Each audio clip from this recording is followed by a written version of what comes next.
మొన్నే మనకు election canvassing అయిపోయింది. వచ్చా షూటింగ్ మొదలు పెట్టేద్దాం మంచి ఊపిలో వచ్చాను. ఇప్పటివరకు షూటింగ్ మొదలు పెట్టలేదు. దాంతో ఈ యొక్క ఫంక్షన్ రావడం ఒక రకంగా ఏదైతే నేను ఈ 45 రోజులు 50 రోజులు మిస్ అయ్యాను అది కెమెరాని, ఇవాళ ఈ ఫంక్షన్ ద్వారా దాన్ని తీర్చుకుంటున్నందుకు చాలా సంతోషంగా ఉంది. ఎవరో మార్చి నిర్మాత వామిటికా గారు, అలాగే శ్రీనివాస్ గారు అండ్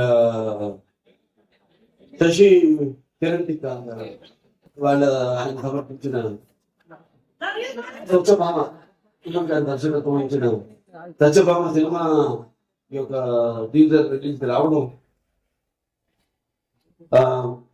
చెప్పాను, చాలా సంతోషంగా ఉంది. అలాగే నా ఆశీస్సులు సినిమాకి. ఎందుకంటే సత్యభామ అనేది కొన్ని పేర్లు ఉంటాయి, ఆ పేర్లు వినగానే మనం తలుచుకోగానే మనం ఒక తెలియని ఒక వెన్నముకలో ఒక తెలికించుతారంటాం, అంటే ఒక వైబ్రేషన్. కొన్ని పదాలు ఉంటాయి వాడతాం, మనం తెలిపించదాను. మన తెలుగు భాషలో అదే గొప్ప. మేము అధిక తీసిక్స్లో వాడేవాము పదం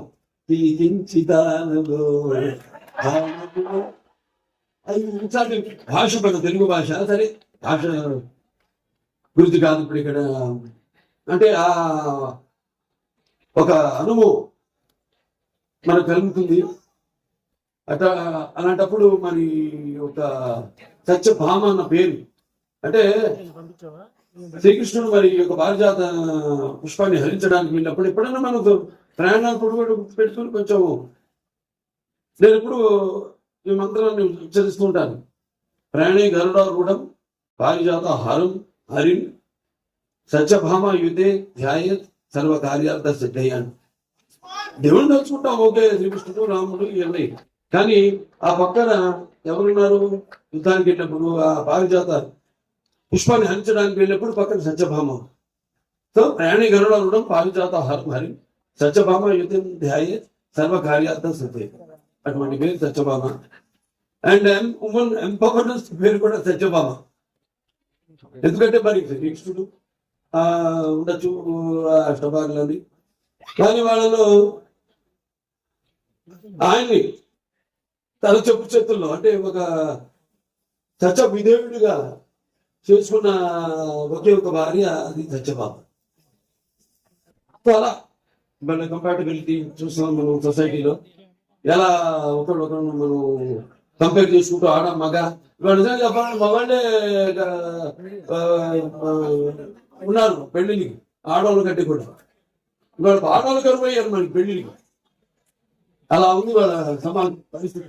అంటే ఇక తప్పు పట్టడం కాదు, ఇది ఇప్పుడు వచ్చిన ఈ యొక్క దైనందిన కార్యకలాపాల్లో పడిపోయి ఎలాగైతే మనిషి ఈ అన్న వస్త్రాలు ఆయన అవసరాలతో పాటు సినిమా కూడా ఎంచుకున్నాడు, అలాగే వాళ్ళ జీవితాలు కూడా మరి ఎలా వాళ్ళు వాళ్ళ కాళ్ళ మీద నిలబడాలి అన్నది దాంట్లో వాళ్ళు కూడా సతమతం అవుతూ ఆ దీర్ఘ వ్యధలో వాళ్ళు కూడా ఇవాళ ఇండిపెండెంట్, అంటే వాళ్ళ నిర్ణయాలు వాళ్ళు తీసుకునే వాళ్ళకు ఒక ధైర్యం, అలాగే వాళ్ళకు ఒక హక్కు, అది హక్కుగా మారడం. దానివల్ల ఇక మనం చూస్తున్న పరిణామాలన్నీ ఈ సమాజంలో. దాని మరి ఇవాళ సత్యభామ అని పేరు పెట్టి ఇవాళ మేము చేసిన అన్నిలోపటిగా నేను మన భగవద్గీతని నేనుకున్న భగవద్గీతని దాని గుర్తు వస్తుంది సీరియల్ క్యారెక్టర్ బనావ్ బేటీకో షేర్ అంత అదా నేను దాన్ని. ఈవిడేమో బనావ్ కాచికో షేర్ అని మొత్తం సినిమాలు చూస్తుంటే ఆ ఫైట్లు ఏంటి, యాటిట్యూడ్ అద్భుతం. అంటే ఆర్టిస్ట్ కి ఒక కోణమానం లేదు, ఇదే పాత్ర చేయాలి. నేను ఇప్పుడు నవ్వించేందున్నాను. ఎంతో మంది ఇప్పుడు ఫస్ట్ మీరు డైరెక్షన్ చేశారనేది మేజరు, తర్వాత గూఢచారి, అలాగే పంపిణీదారులుగా కూడా ఎన్నో సినిమాలు పంపిణీ చేశారు. కార్తికేయ చేశారు, ఇంకోటి ధమాకా. ఇవన్నీ చేశారు. వాళ్ళకి ఎంత అనుభవం ఉంది సినిమా పరిశ్రమ గురించి. అంటే ఒక పంపిణీదారుని యొక్క ఇబ్బందులు, కష్టాలు, అలాగే ఒక నిర్మాతగా, అలాగే ఈరోజు మరి వాళ్ళ అంటే ఆయన ఒక డైరెక్టర్గా పడాను, సినిమా డైరెక్ట్ చేస్తున్నాడు. సో అలా అన్ని కలబోసి వాళ్ళ ఒక సంస్థగా ఏర్పడి ఔరం ఆర్ట్స్ ఈ సత్యభామ అనే సినిమాని నిర్మించడం తప్పకుండా మరి వాళ్ళకి అనుభవం ఉంది కాబట్టి తప్పకుండా అనుభవంతో రంగరించి మన ఉగాది పచ్చడిలాగా అన్ని నవరసాలను రంగరించి సినిమా తీసే ఉంటారు. డెఫినెట్ గా పిక్చర్ సినిమా మంచి ఘన విజయం సాధిస్తుంది అన్న నమ్మకం నాకు ఉంది. ఎందుకంటే టీం వర్క్ అలా ఉంది. ఇక్కడ మరి కెమెరామెన్ విష్ణు చూస్తున్నాం అంటే నేను ఎప్పుడు కెమెరామెన్ ఇంపార్టెన్స్ ఇస్తాను ముందు. ఎందుకంటే డైరెక్టర్ ఒక మైండ్ లో ఉన్న కాన్సెప్ట్ ఏదైతే ఐడియా ఉందో దాన్ని సరిగ్గా చూపించగలిగేది ఒక కెమెరామెన్. నేను కెమెరామెన్ అవుదాం అనుకున్నా మొదట్లో. అంటే అన్నింటిలో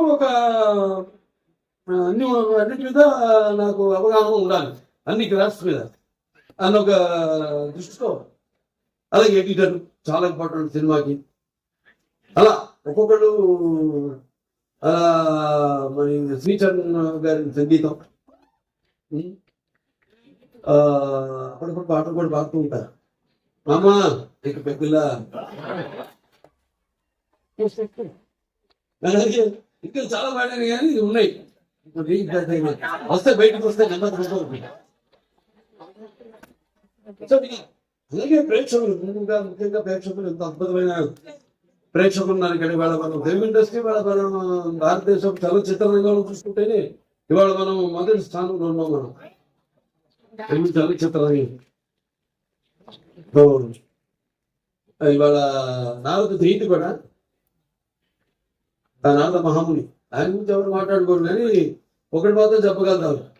నాసం వాహమి వైకుంఠేనా అంటే ఈ యొక్క నాన్నగారు అన్ని పాత్రలు చేశారు. ఆయన చేయని పాత్ర లేదు కానీ నాకు ఒకటి చేయలేదు ఆయన. ఆ నారదుడు ఒక పాత్ర చేసి అదృష్టం నాకు దక్కింది. అది శ్రీనివాస కళ్యాణ్ సినిమాలో నేను నారదుడిగా యాక్ట్ చేశాను. అదొక తృప్తుంది నాకు.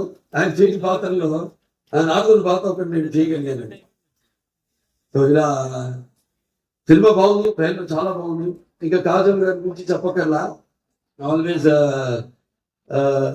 ఫైర్ బ్రాండ్ అంటే అన్ని కూడా ఆర్టిస్ట్ అంటే కేవలం అరవడం నమ్మడం లేకపోతే ఒకటి ఏడిపించడం కాదు. పాత్రలోకి వెళ్తున్నాం మనం, పాత్రలో ఆత్మల్లోకి వెళ్తున్నాం. పాత్ర ఒక లోతులు మనకు తెలియదు. ఆ పాత్రకి వెళ్ళినప్పుడు ఆ పాత్ర వరకు అంటే ఎన్ని పాత్రలు స్పాన్ 16 years 16 సంవత్సరాలు నేను ఎన్ని రకరకాల పాత్రలు చేసి మరి ఒక పాత్ర నుంచి ఇంకో పాత్రలోకి, ఇంకో పాత్ర నుంచి ఇంకో పాత్ర పరకాయ ప్రవేశం చేస్తూ మళ్ళీ ఒక కంబ్యాక్ మధ్యలో అన్ని ఒక స్త్రీ మూర్తిత్వం అంటే కార్యేషు దాస కర్ణేషు ప్రతి భోజేషు మాత శైలేశ్వరమ్మ రూపేశ్వర లక్ష్మి క్షమయా ధరిత్రి అన్నట్టు అన్ని చూసుకుంటూ అన్నిటికీ సమపాలనలో న్యాయం చేస్తూ మళ్ళీ ఒక బిడ్డను కూడా కానీ మళ్ళీ తిరిగి ఇండస్ట్రీకి రావడం, మా సినిమాకి ఒప్పుకున్నందుకు నెలకొన్న భగవద్గీతకి ఆవిడకి నా మనస్ఫూర్తి కృతజ్ఞతలు తెలియజేసుకుంటున్నాను. ఎందుకంటే జనరల్ గా ఒక స్టాంప్ పడిపోతుంది అంటారు, అదొక నానుడి. ఒక పాత్ర చేస్తే తీసినప్పుడు మళ్ళీ ఇంకో తల్లి పాత్రలో లేకపోతే అక్క పాత్రలో అలా చేస్తే మళ్ళీ దానికే అది పడిపోతుంది, ఆ ముద్ర పడిపోతుంది అని ఒక దాన్ని బ్రేక్ చేసిన వాళ్ళు చాలా తక్కువ మంది ఉన్నారు. చాలా వేళల్లో లెక్క పెట్టి చెప్పచ్చు ఎంతమంది ఉన్నారు. వాళ్ళలో కాజల్ అగర్వాల్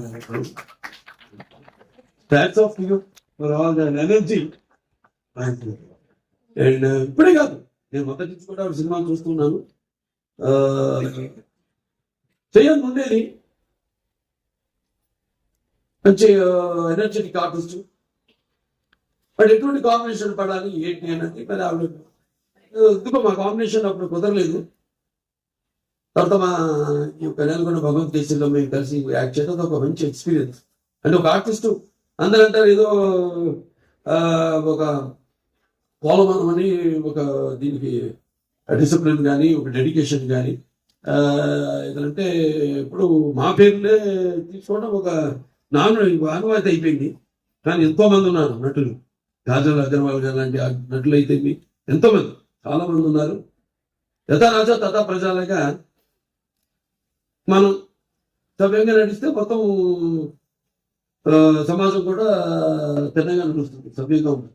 అలా మన తెలుగు ఇండస్ట్రీ రామారావు తర్వాత అంటే రామారావు గారితో మొదలైంది ఆ డిసిప్లిన్, ఆ డెడికేషను, ఆర్టిస్ట్ ఒక మర్యాద అనేది.